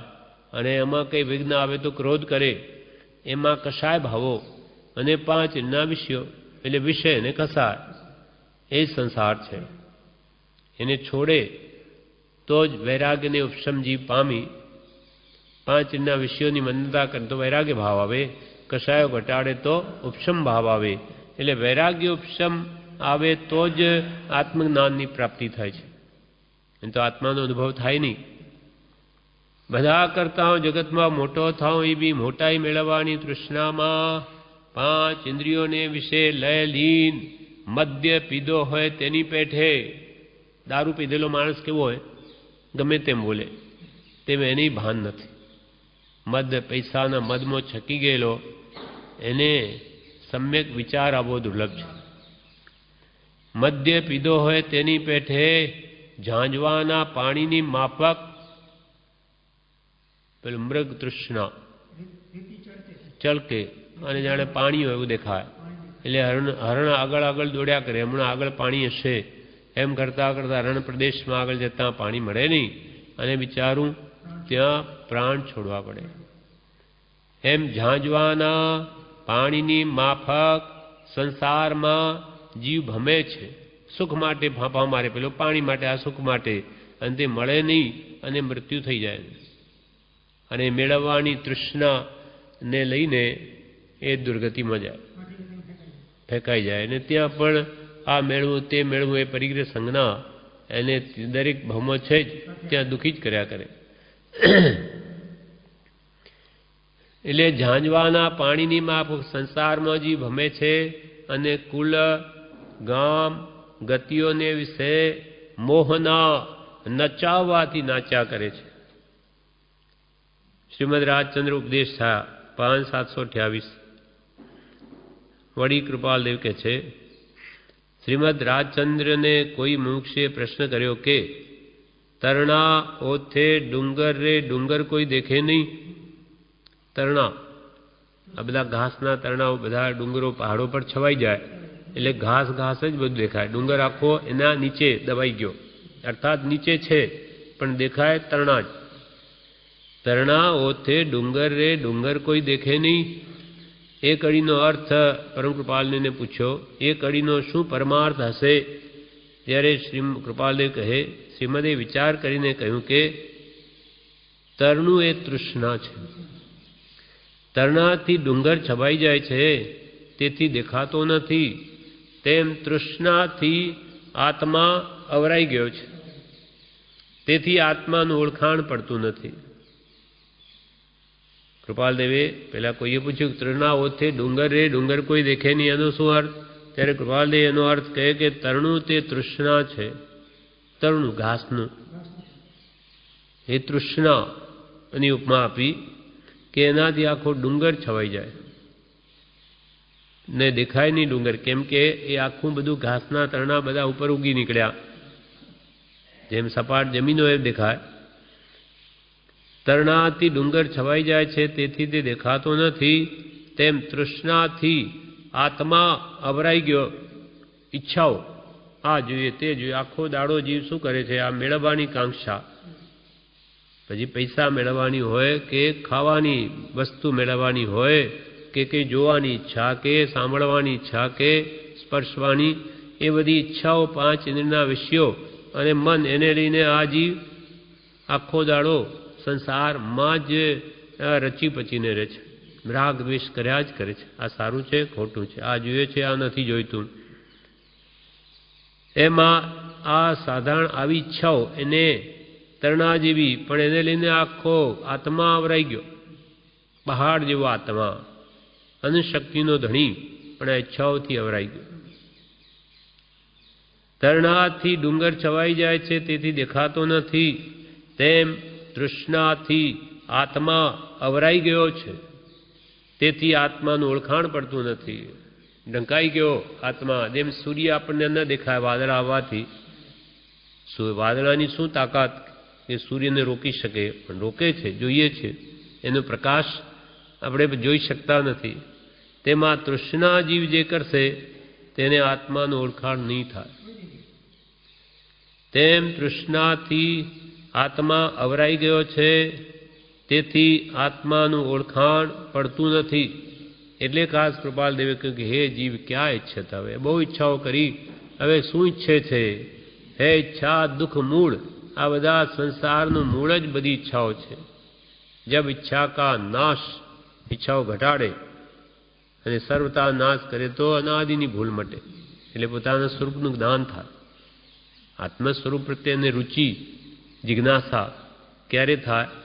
તો કે પર પદાર્થ પ્રત્યેની રુચિ ઘટે, મટે ત્યારે થાય. કેમ કે પર પદાર્થ પ્રત્યેની એની પ્રીતિ હોવાથી એના માટે જે રાત દિવસ પુરુષાર્થ કરે છે. એ કંઈ ઘટે અને દુઃખરૂપ લાગે કે પર પદાર્થો મને શું સુખ આપવાના? આ તો બધું નાશવંત છે. આ પૌદ્ગલિકનું રૂપાંતર છે. એ રૂપ રંગમાં હું લોભાઈ જઈ અને આ પદાર્થો બધા ભેગા કરીને મારા આખો દાડો કરું છું શું? રાગ દ્વેષના ભાવો, વિષય કસાય વૃદ્ધિના બધા નિમિત્તો છે, એને લઈને મારી આકુળતા વધે છે. અંતરાત્મા શાંત થતો નથી, પણ વૃત્તિઓ વિશેષ આમ વધે છે, બહેકાવે છે. આ સાધનો વિષયની વૃત્તિઓને વધારે છે, માટે આ તો બધા દુઃખી કરવાના સાધન છે. એ જીવને સમજાય નહીં સત્પુરુષના બોધથી, ત્યાં સુધી એની ઈચ્છા કરીને દુઃખી થયા કરવા, ને કોઈ કાળે સત એવા આત્મ સ્વરૂપને પામી શકે નહીં. શ્રીમદ રાજચંદ્રે કોઈ મુમુક્ષુએ પ્રશ્ન કર્યો કૃપાલદેવ, તરણા ઓથે ડુંગર રે ડુંગર કોઈ દેખે નહીં, એ કડીનો શું પરમાર્થ હશે? શ્રીમદે વિચાર કરીને કહ્યું કે તરણું એ તૃષ્ણા છે, તરણાથી ડુંગર છવાઈ જાય છે, તેથી દેખાતો નથી. તેમ તૃષ્ણાથી આત્મા ભરાઈ ગયો છે, તેથી આત્માનું ઓળખાણ પડતું નથી. શિક્ષાપાઠ 70 તૃષ્ણા ભાગ 2, બીજો ભાગ પ્રવેશિકામાં. એમાં કે છે બ્રહ્મચારીજી, ભોગમાં અનાસક્તિ થાય તથા લૌકિક વિશેષતા દેખાડવાની બુદ્ધિ ઓછી કરવામાં આવે તો તૃષ્ણા નિર્બળ થતી જાય છે.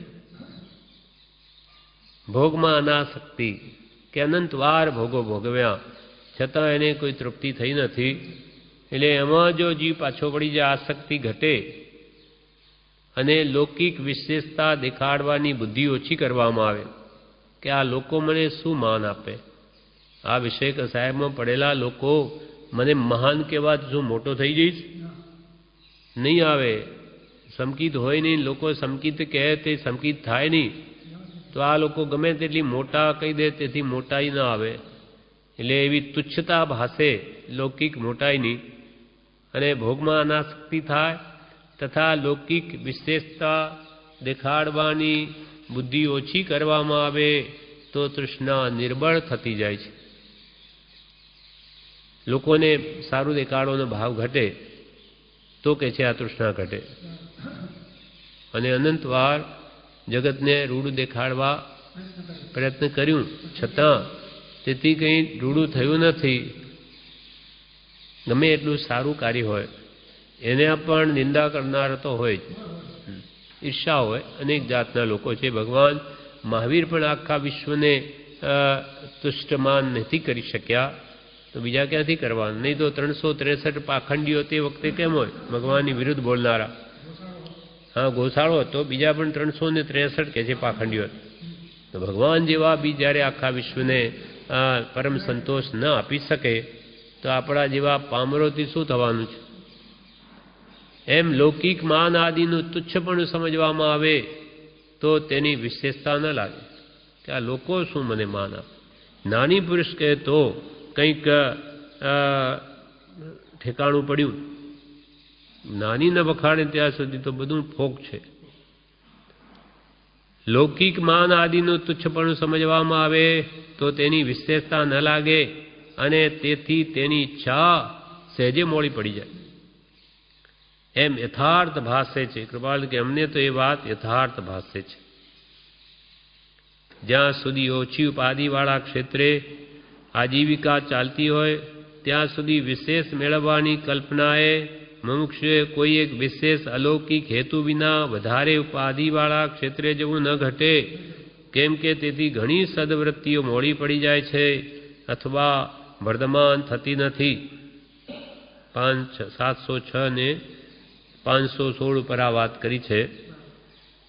જ્યાં સુધી ઓછી ઉપાધિવાળા ક્ષેત્રે આજીવિકા ચાલતી હોય, ગામડાઓમાંનો આપણી આજીવિકા ચાલતી હોય તો વિશેષ ઉપાધિ વિશેષ પૈસા મેળવવાની કામનાએ મુમુક્ષુએ કોઈ એક વિશેષ અલૌકિક હેતુ વિના વધારે ઉપાધિવાળા ક્ષેત્રે જવું ન ઘટે. મુંબઈ જેવા શહેરમાં કે જ્યાં વિશેષ બીજા ઠેકાણે પણ ઉપાધિ ખૂબ વધતી હોય અને ભક્તિ સત્સંગ ઘટતા હોય તેવા ક્ષેત્રે ન જવું. વિશેષ જેમ પ્રભુશ્રીજી મુંબઈ ગયા તો મુનિઓને કે મુંબઈ થોડું આવવાની કે આજ્ઞા છે અનારી ક્ષેત્રમાં, તો કૃપાલદેવને પ્રભુશ્રી કહ્યું કે આપના સમાગમ માટે. એમાં અલૌકિક કોઈ હેતુ હોય સત્સંગનો તો વાત જુદી છે, બાકી તો વિશેષ ઉપાધિવાળા ક્ષેત્રે જવું ન ઘટે, કેમ કે તેથી ઘણી સદવૃત્તિઓ મોડી પડી જાય છે. કેમ કે ઉપાધિ એને બધી જ આનો સમય જ બધો લઈ લે, પછી વિચારવાને ટાઈમ જ ન મળે. એટલે ઘણી સદવૃત્તિઓ મોડી પડી જાય છે અથવા વર્ધમાન થતી નથી અથવા આગળ વધી શકતો નથી. માટે વિશેષ કારણ વિના ઓછી ઉપાધિવાળા ક્ષેત્રે આજીવિકા ચાલતી હોય તો વિશેષ ઉપાધિવાળા ક્ષેત્રે જવું નહીં. શ્રીમદ રાજચંદ્ર ભાદ્રવા 11 ગુરુ સંમત 1952.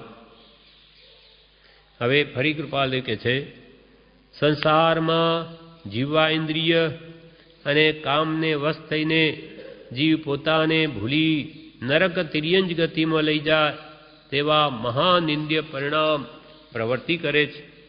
સંસારમાં પરધનની વાંછા, પર સ્ત્રીની વાંછા અને ભોજનની લંપટતા જ પરિણામને મલિન કરનાર છે.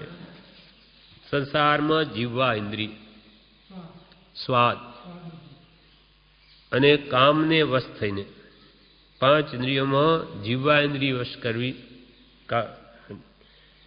નહીં.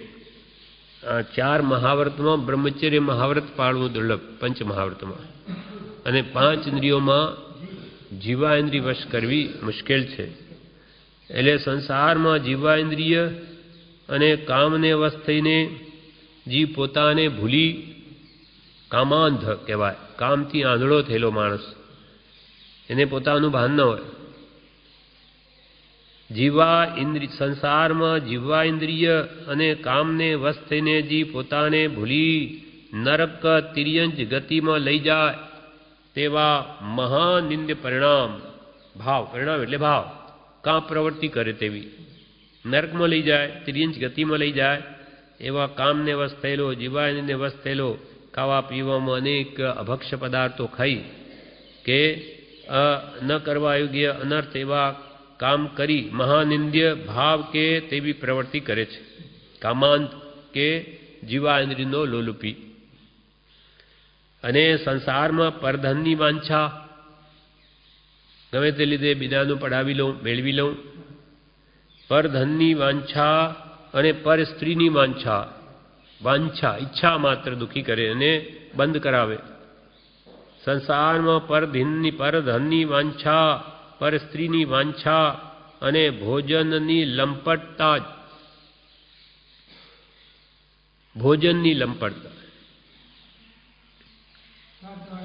સ્વાદ વાળું ભોજન, એના માટે બ્રહ્મચારી કથા લખી છે. સ્વાદ લંપટતા સાથે હજારો, સ્વાદની લંપટતા, એની સાથે કેટલા દોષો આવે? સ્વાદ લંપટતા સાથે હજારો દોષો આવી મૂંઝાવશે રે, દોષો આવી મૂંઝાવશે રે, પરબ્રહ્મા પદે લય લાગશે. સ્વાદની લોલુપતા, સારું સારું ખાવાની જોઈએ, એ આત્મામાં ભાવોમાં વિકૃતિ લાવે, વિકાર ભાવ લાવે. એટલે એને લઈને આખું એકથી આગળ વધે, અલ્પ શિથિલતાથી મહાદોષના જન્મ, પછી એકથી એની પડતી થયા કરે, એની સાથે બીજા હજારો દોષો આવી વળગે. એટલે સંસારમાં પરધનની વાંછા, પર સ્ત્રીની વાંછા અને ભોજનની લંપટતા જ પરિણામને મલિન કરનાર છે. તેવી વાંછાનો ત્યાગ કરીને સંસાર પરિભ્રમણથી આત્માને બચાવો. આ સમાધિ સોપાન બધું લખેલું છે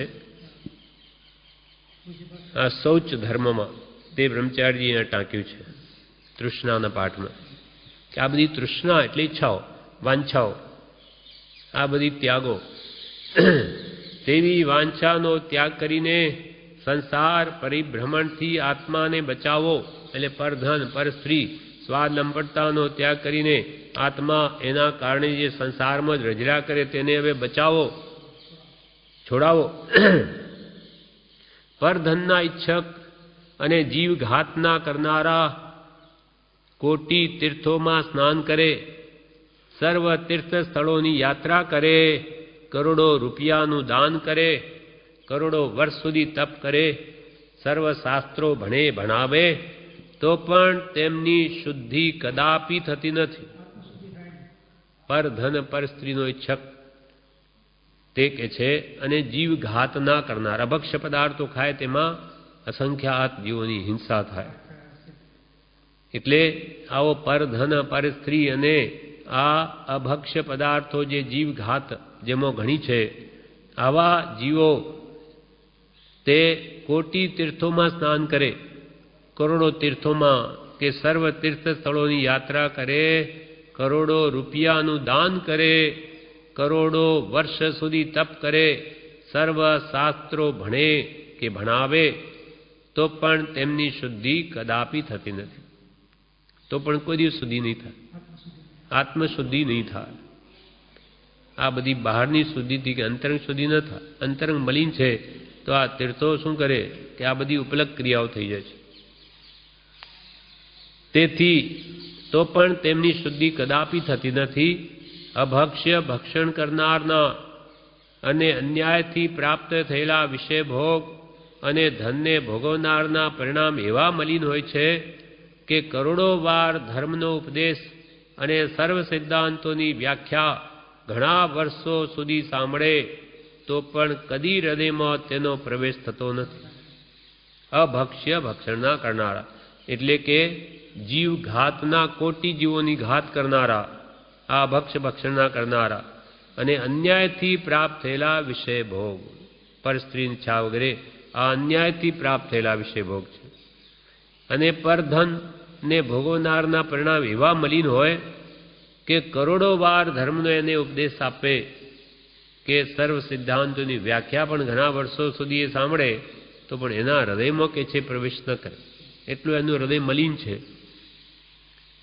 50 વર્ષો સુધી શાસ્ત્ર શ્રવણ કર્યું હોય તો પણ ધર્મના સ્વરૂપનું ભાન નથી, એવા ઘણા આપણે પ્રત્યક્ષ દેખીએ છીએ. 50 વર્ષ સુધી શાસ્ત્ર સાંભળે અને એવા કે આપણે ઘણા જોઈએ છીએ.